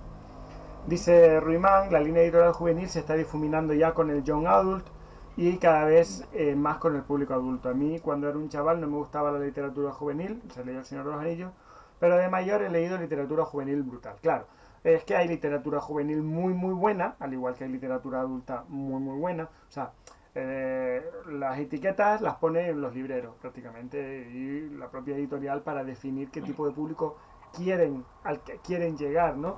Pero al final es el lector el que decide. Como decía Leandro, hay momentos en los que mientras estás escribiendo tienes que decidir a qué público te estás dirigiendo, pues para poner esas cortapisas, ¿no? Que eviten que saltes automáticamente de un género a otro, porque inmediatamente meter escenas de sexo ya te bloquea el género juvenil, ya o sea, acabó el público objetivo cambia completamente, ¿no? Pero a Total. partir de ahí es el lector el que toma la iniciativa, ¿no? No, de hecho yo tengo lectores y lectoras, 3 o 4 casos muy particulares que siempre me van a ver a la feria o que me contactan por redes sociales, que son gente realmente muy joven, tienen 14, 15 años y leen mis libros para adultos de toda la vida. Y ahora cuando salió Lugares Prohibidos le decía, mira, este libro a ti te vendría muy bien porque es gente de tu edad. Me decía, no, no, a mí dame El Vástago del Mal, que es lo que has escrito siempre, es lo que siempre te he leído, ¿no? Casos muy particulares de a lo mejor lectores juveniles, pero que ya tienen mente de lector adulto, que a lo Claro, mejor asimilan un contenido para adultos, ¿no? Pero porque a lo mejor llevan muchísimo tiempo leyendo y leyendo mucha cantidad de libros de todo tipo. claro. Dice Antonio, la trilogía de las guerras del loto de J. Christoph la Uh clasifican -huh. como juvenil y a mí me ha enamorado completamente. Pues, Claro. pues ahí está, tú puedes conectar muy bien con una novela juvenil eh, y encantarte, ¿no? Y ya está, y es que no tiene mayor historia. No, de hecho yo para este proceso también tuve que ponerme a leer mucha novela juvenil para asimilar un poco las formas, los grafemas y demás. Y también me he sentido muy cautivado, aunque yo no soy lector de novela juvenil, me he sentido cautivado por algunos trabajos que me permitieron asimilar un poco la técnica, pero que me hicieron disfrutar como lector también. Bueno, llevamos una horita ya y 10 minutos de directo. Uh -huh. Voy a lanzar una última pregunta a Leandro. Creo que hemos hecho un buen, breve repaso de lo que ha sido tu labor como escritor, tu trayectoria y demás.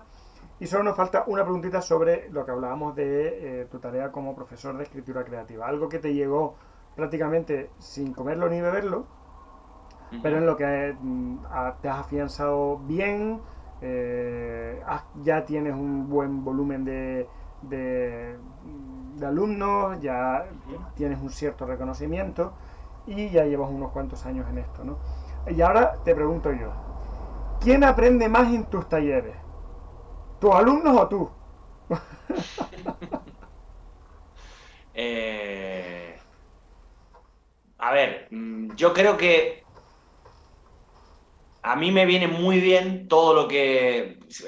siempre se dice que no hay mejor forma de aprender algo que enseñarlo. A eso iba. ¿Vale?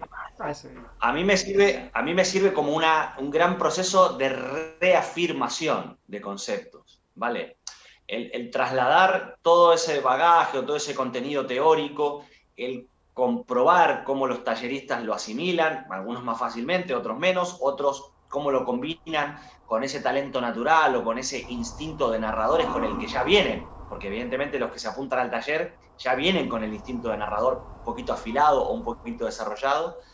A mí me permite reafirmar un montón de conceptos, me ha abierto un montón de puertas para hilar contenido narrativo que puedo estar trabajando en lo que es mi labor diaria de escritor, con la aplicación de ciertas técnicas que yo las conocía, las aplicaba de aquella manera, pero que ahora ya solventadas y basadas en un tratamiento teórico profundo, como puede ser el que desarrollamos nosotros en la academia cuando planteamos los materiales teóricos, viene, como digo, a consolidar, a reafirmar, a darme una muchísima mayor seguridad a la hora de trabajar. O sea, estamos trabajando, no hablo del trabajo como profesor, sino del trabajo como escritor, en una base teórica mucho más sólida porque la he tenido que aprender para poder enseñarla y la reafirmo cada día en el transcurso de las clases porque afortunadamente hay una cartera de alumnos que me ha permitido dar clases todos los días de la semana y quieras que no, eso genera un compromiso, una comunión muy grande con lo que es la literatura como concepto teórico, ¿no? Ya no solamente como divertimento, como hobby o como la pasión de tu vida, sino como el arraigo de una serie de técnicas o de una serie de contenidos teóricos que forman ahí la argamasa. Yo siempre decía, cuando la gente me decía que yo, tú lo sabes, nunca en mi vida he pisado una universidad, ¿vale? Yo nunca he ido a la universidad. En los últimos años para dar alguna charla, sí, pero como alumno no he ido, como estudiante no he ido a la universidad. Y me decían, bueno, a ti, evidentemente, has leído tanto y tienes tanto conocimiento que tienes ahí un batiburrillo de conocimiento, pero deberías hacer una carrera para tener las estanterías donde acomodar ese conocimiento. ¿Vale? Darle un orden, un esquema y una categorización a ese bagaje de lectura y saber cómo se llama cada cosa, más allá de que las conozcas porque las has asimilado a la hora de leerlas. Tiene sentido. Me parece que, claro, tiene todo el sentido del mundo, evidentemente, pero claro, si a trabajar lo que trabajaba, a mi carrera de escritor, hubiera tenido que sumar una carrera universitaria, podría haber dejado de dormir en algún momento, igual me daba tiempo. Y a lo mejor ahora que me dedico 100% a la literatura podría hacerlo, pero eso es algo que me ha aportado muchísimo el taller. Este tema de confraternizar con los alumnos y sobre todo empaparme muchísimo de lo que es el contenido teórico, me ha permitido cosas que yo sabía lo que eran, saber cómo se llaman, qué escritores las habían aplicado, en qué consiste esa técnica, cuáles son sus variables, cuáles son sus posibles formas de combinación con el material narrativo que uno trabaja, y eso, como te digo, me da una base teórica fundamental. Yo espero que sigan siendo los alumnos los que más aprendan, pero te puedo asegurar que ellos también, no solamente la teoría, sino que ellos, con su entusiasmo, con su participación y con todo lo que me aportan cada día, también me enseñan muchísimo a mí, ¿vale? Dice Rimán que para eso no hace falta ser universitario, te lo digo yo que sí le sirve. No, es que justamente esto me lo han dicho gente que ha ido a la universidad, nos han hecho la carrera de filología y me han dicho, oye, tú ahí irías sobrado en la carrera, ¿no? Pero bueno, las cosas se han dado así y bueno, afortunadamente esto ha venido mucho a apuntalar lo que decimos, la consolidación de la profesión. Bueno, como decía antes, llevamos ya más de una hora, vamos a ir ya encaminándonos hacia el final, que mañana todos tenemos que trabajar, supongo. Sí, señor. Sí, eso seguro. Entonces, vamos ya a partir de este momento, cualquier pregunta que quieran hacer, ya se la trasladamos, se la traslado yo a Leandro, y Rimán se lo adelantó y preguntó. Dice, mañana te viene Amazon, HBO o Netflix y compra los derechos para una adaptación. ¿Qué cosas propondrías que sí o sí se tiene que cumplir? Por ejemplo, pues revisar los guiones por tu parte o tomar las decisiones más complicadas. Bueno, yo es que apenas sé lo que es eso, porque yo en casa no tengo ni Netflix, ni HBO, ni esas cosas. Oigo a la gente que habla muchísimo de eso, pero yo no sé bien lo que es. Bueno, que te compre los derechos para una adaptación. Sí. Vale, ¿quién sea? Entiendo, Ruimán, que tampoco me preguntarían demasiado. Me dirían, mira, te ofrecemos este contrato, ¿lo firmas o se lo doy a otro? ¿Vale? No creo que me dieran a elegir. pero si me dieran a elegir o me permitieran cierta injerencia o intervención en el proceso creativo, básicamente lo que yo exigiría es que se cuente la historia. Vale. Que se cuente fundamentalmente la historia y que se respete el hilo argumental que uno ha planteado en la novela o en el cuento que vayan a adaptar, ¿no? Que la cosa no se salga de las directrices narrativas básicas y que en definitiva el producto audiovisual termine respetando la base narrativa. Esto es, contando la misma historia que uno contó cuando escribió. Ya después, cosas ambientales o algún agregado o alguna sustracción, pues todo se puede permitir, ¿no? Pero que se cuente la historia, que se cuente la misma historia. Como base eso, ¿no? Pues no es mala observación esa. Casi darle prioridad al fondo antes que a la forma, ¿no? A veces cuando Claro. vemos adaptaciones hoy en día que tienen cierta tendencia a lo políticamente correcto a la hora de pues adaptar personajes, adaptar diálogos para bueno pues para equilibrar ciertas cosas. Bueno, pues a ver que a ti lo que te interesaría es, mira, tú cuentas la historia, me da igual que el personaje sea chino, sea ruso, sea negro, ponlo como tú quieras, me da igual que cambie los diálogos, pero al final lo que me tienes que hacer es contarme la historia que yo he querido contar, ¿no? Pues oye, pues sí, tiene todo el sentido, ¿no? Pregunta José Gabriel, no, dice Ruimán, que buenísima respuesta. Pregunta Antonio, dice Antonio que por eso justo se enfadó Ende con la historia interminable. Bueno, porque la adaptación fue un poquito de aquella manera. Y después resultó ser una muy buena película, pero claro, no era exactamente lo que se esperaba. No, a ver, lo mismo puede decir King con El Resplandor, que terminó siendo una obra maestra del cine, Exacto. y a lo mejor no contó la misma historia que contaba él. Pregunta José Gabriel que para cuándo un cómic. Tengo un gran problema con eso. Tengo a dos personas muy amigos míos, David es uno y Fer, que están intentando por todos los medios convertirme en un lector de cómic, que es lo que nunca he sido y es lo que es una gran falencia que tengo. No soy lector de cómic, no leo cómics, la verdad. Entonces me parece que el día que haga un cómic primero tendré que tener años de lectura de cómic y me parece que es una materia en la que voy muy atrasado. Pero bueno, algún día escribir un guión o manejar, insisto, para escribir un guión de cómic hay que dominar muchísimo el lenguaje del cómic, ¿no? Así que tendría que primero sentarme a convertirme en un gran lector. Tengo, como digo, dos buenos amigos que lo están intentando, pero para algunas cosas soy un poquito duro y ahí en eso...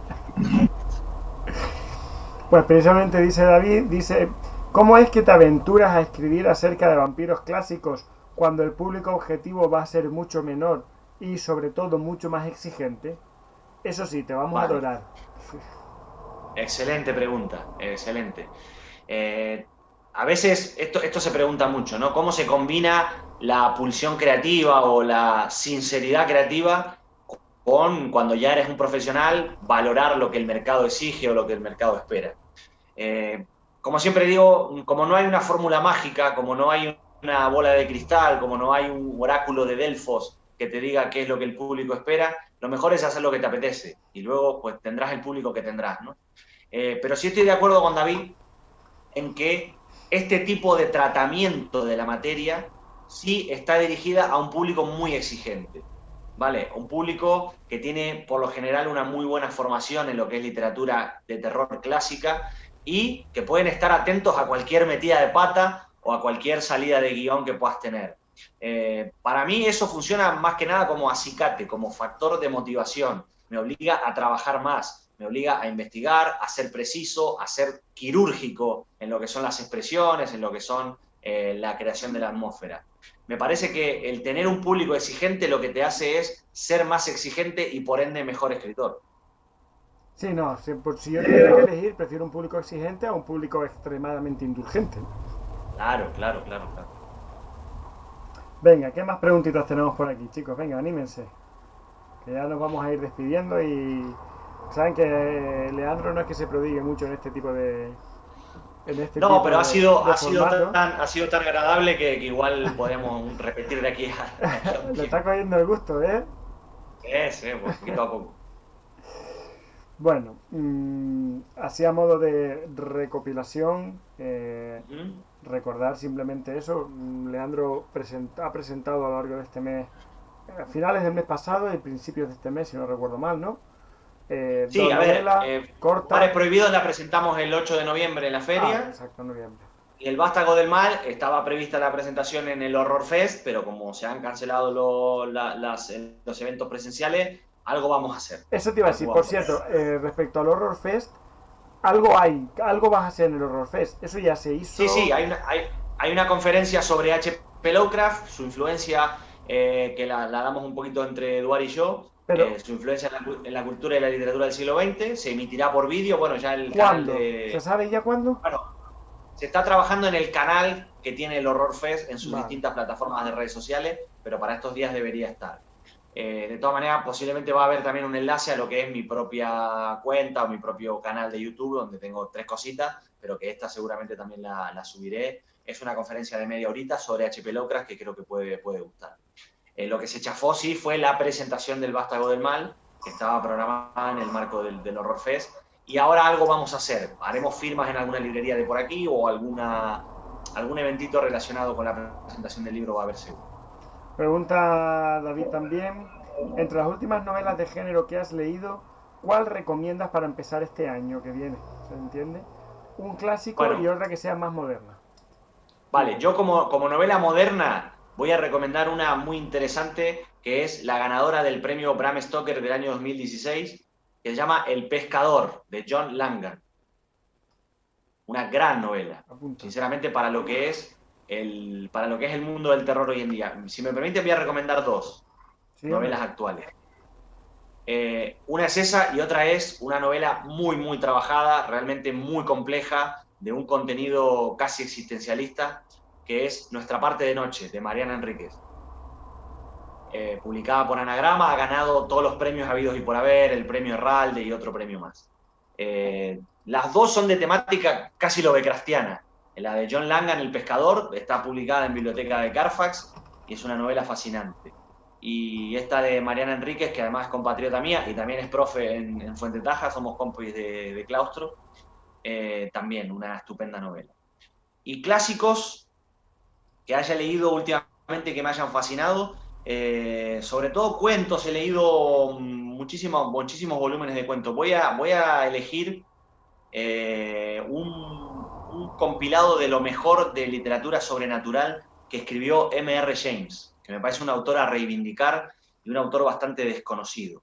Es un autor absolutamente decimonónico que a mí me ha enseñado mucho de lo que es el mundo sobrenatural y el tratamiento de la materia sobrenatural en literatura de terror. Es un libro que se llama Corazones Perdidos, que contiene el cuento Corazones Perdidos y todos los cuentos sobrenaturales de M.R. James. Me parece un volumen clásico fascinante. Pregunta Ichiro, ya que has vuelto a los vampiros clásicos, ¿irás también con licántropos clásicos, tipos lobo o tipo humanoides, aliens, canarios dominando el mundo, tibicenas? La verdad que el mundo de los licántropos a mí siempre me ha fascinado. También en un momento empecé una investigación sobre lo que es el origen del mito clásico, una cosa muy parecida a lo que hizo nuestro amigo Víctor Conde con esa impresionante novela que es Hija de Lobos, que me parece que tiene la enorme virtud de ir al mito clásico, ¿no? De ir a la raíz del mito de licantropía, y creo que es uno de los mejores libros sobre hombres lobo que yo he leído. Por el talentazo que tiene Víctor para escribir, pero sobre todo por el enfoque que le dio a la temática, ¿no? Hace poco leí otra gran novela de temática de hombres lobo, ambientada en el siglo XIX en España, que se llama El síndrome de Ambras, escrita por Pilar Pedraza, que es un auténtico clásico de nuestro género, y es una de las autoras que todos aquí adoramos y veneramos. Pero sí, me encantaría, la verdad que son todas estas temáticas relacionadas con la brujería, por ejemplo, es un tema que a mí me gusta mucho por lo que ocurrió en Salem, que es un tema que fascinó a Lovecraft y que a mí me fascina también.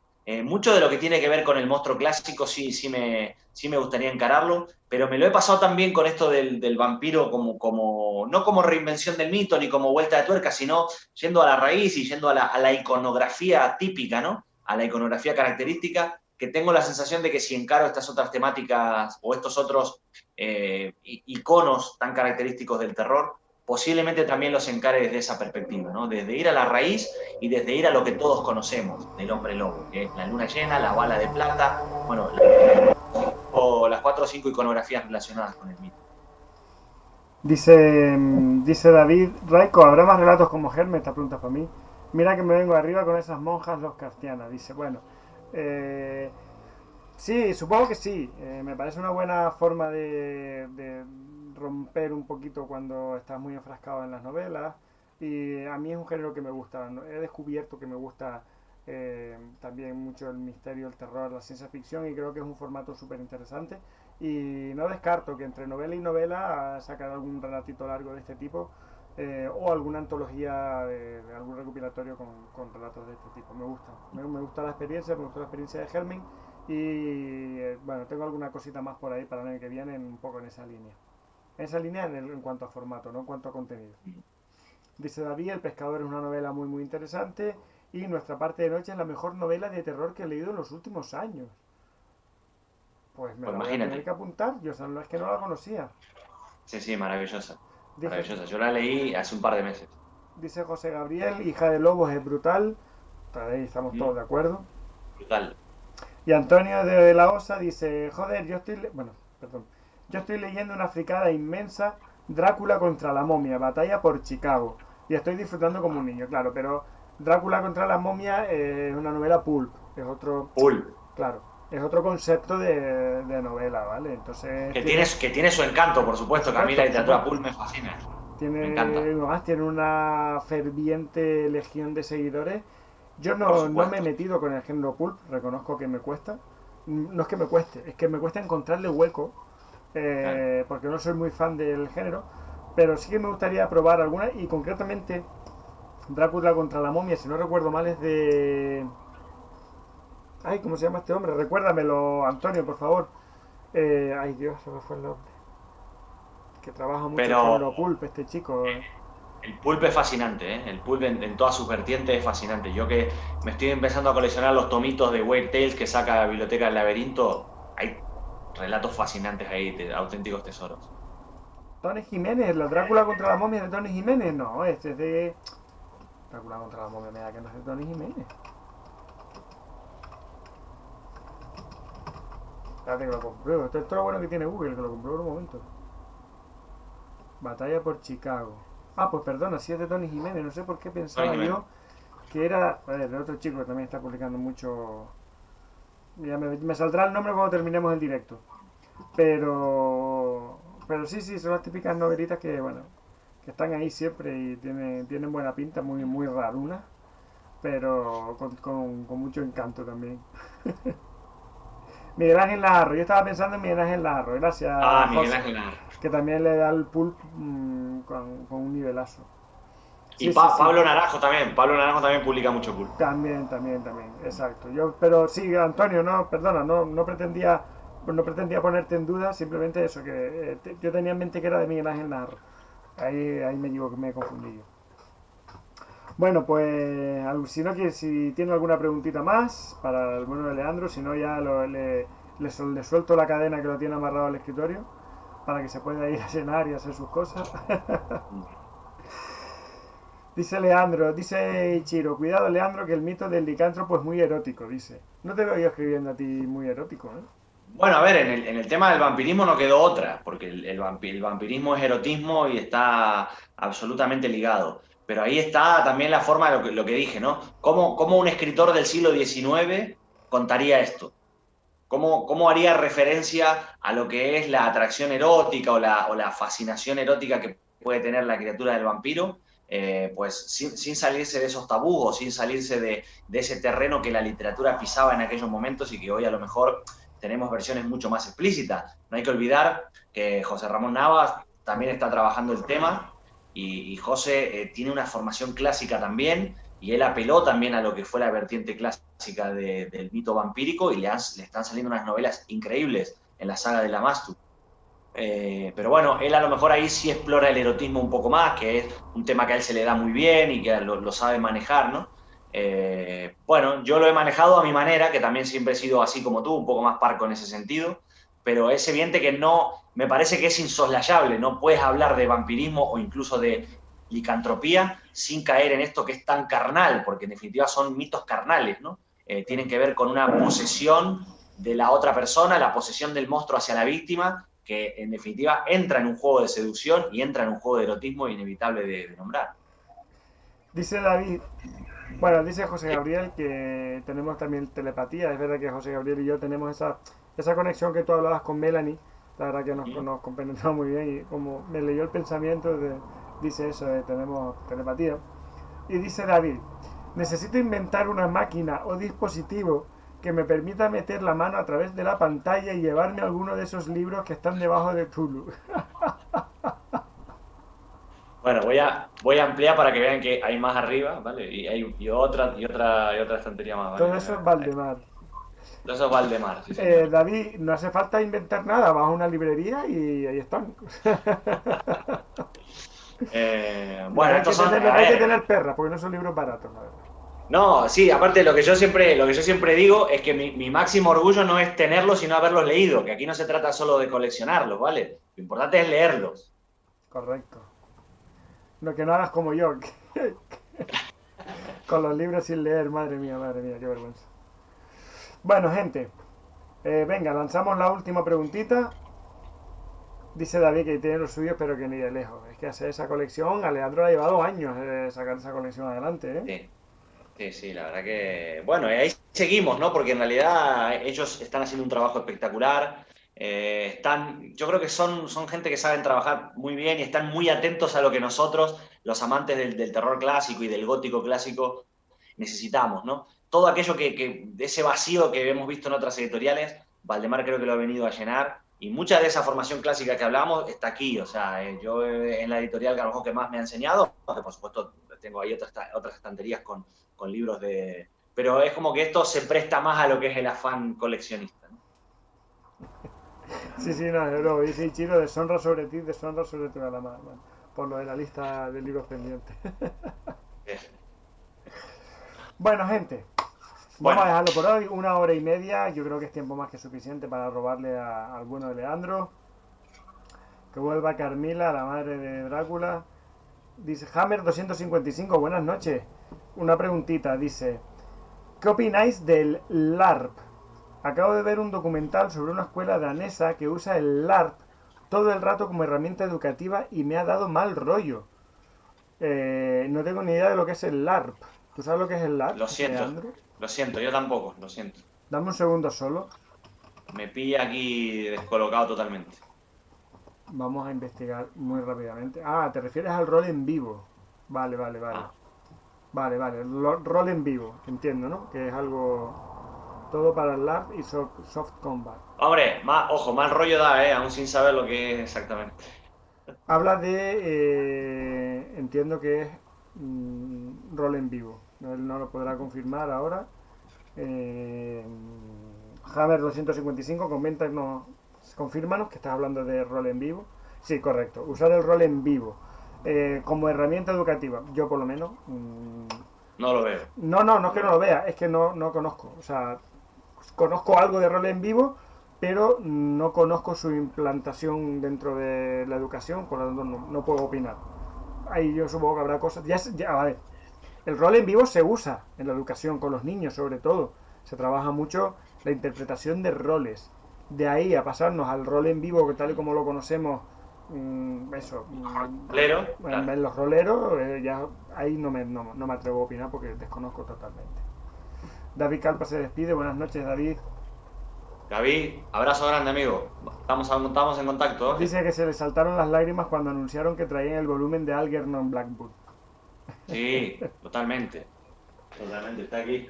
Cuando salió este lo estábamos esperando, vamos, lo estábamos esperando como agua de mayo. Y cuando apareció, fuimos corriendo por él. Qué fuerte, tío. Hablando el mismo idioma. Bueno, gente, ahora sí, yo creo que nos vamos a despedir. Leandro, gracias por compartir este ratito con nosotros. Creo que, en cierto modo, pagamos una deuda que teníamos en el canal contigo, porque a pesar de lo mucho que hablamos de tus libros, pues siempre nos quedamos con la cosa de que podíamos hacer más. Eh, Has estado aquí, has estado tu buena horita y media. Volverás siempre que tengas un libro que presentar, siempre que tengas alguna novedad, siempre quieras formar parte de este canal, eres parte de él, eres parte de la familia, así que cuando tú quieras solo tienes que tocar en la puerta y aquí tienes espacio. Eh, Vale. No, Despídete tú como tú quieras. me toca agradecerte ya no solamente la invitación, sino el espacio que siempre me has dado en el canal, el apoyo constante, la difusión en redes, la cantidad de mensajes que me han llegado de gente que me ha conocido por menciones tuyas de mis libros en el canal. Así que evidentemente aquí teníamos una cuenta pendiente que era tener una participación así distendida y compartiendo con quienes se conectaron. Bueno, ¿qué te voy a decir que no te haya dicho? Te agradezco muchísimo todo lo que Yo reconozco me han dado. he encontrado en el formato directo la manera perfecta para esto. Quizás a mí me faltaba, para poder traerte de la manera que yo quería al canal, a mí me faltaba esta posibilidad de hablar directamente, que no sea Claro. un vídeo grabado en el que hable de ti. No, creo que era realmente esto lo que yo estaba esperando para realmente hacerte partícipe de Fantaseando, ¿no? Y mira, creo que por fin el canal Twitch, en la plataforma Twitch, es la que me ha abierto los ojos y me ha permitido, pues, todo esto que estoy haciendo, que últimamente Fantaseando es Sobre todo prácticamente porque todo yo. la interacción con quienes se han conectado fue de lo más interesante que tuvimos aquí. Creo que creo que es el corazón de lo que ha sido este encuentro. Totalmente, totalmente. Así que muchas gracias a ti, por supuesto, por participar. Muchísimas gracias a todos ustedes que han estado ahí lanzando sus preguntas y han estado siguiéndonos. Gracias por estar a estas horas de la noche conectados. Gracias por estar ahí, a los que repiten una semana tras otra. Y nos vemos, si nada se nos tuerce, el próximo lunes. Tendremos que traer a Leandro para que nos vaya hablando de sus futuros proyectos, pero eso ya será otro día, ¿verdad, Leandro?